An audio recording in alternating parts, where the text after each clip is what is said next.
Magandang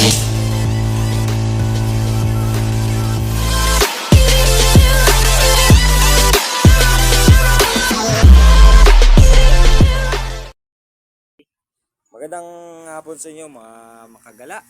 Dito po tayo, gagawa po tayo ngayon ng pabato na pante. Para makapangisda tayo. No? Ito. Ayan, mga kamagala. Ito yung tingga natin tsaka nylon. Yan po yung ginagawa namin. Papakita ko sa inyo yung pante kung paano simbolin to. Tara po.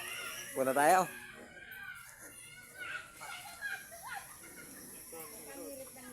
Yan. Yan po yung ginagawa namin. Yan po yung kuya ko at tatay ko.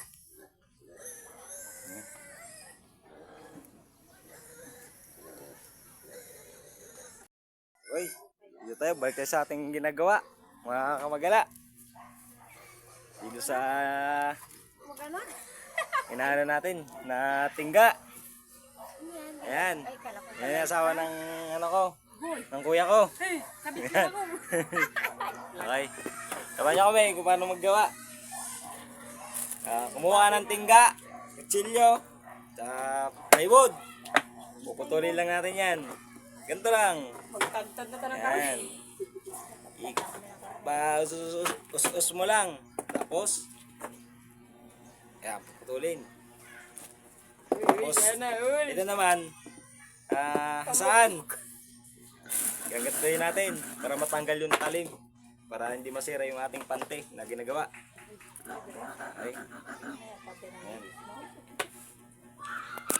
Pagtapos naman na putol na yun, ito naman isusuot natin dito sa nylon.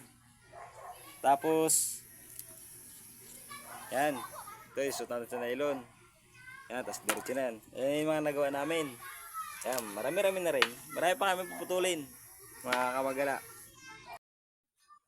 Yo, kamagala, ito na yun na ginagawa natin. Alam niyo yan? Alam niya yun. Ito po yung yan papayos sa yung butas. Dapat po may butas. Kasi yung unang gawa namin, maliit yung butas.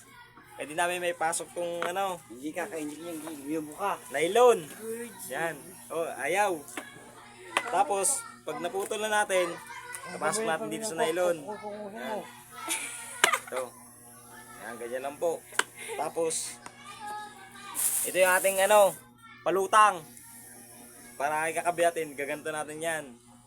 Tapos bago natin ikakabit yung ating pante na ginagawa. Okay. Update ko na lang kayo pag natapos na kami. Salamat.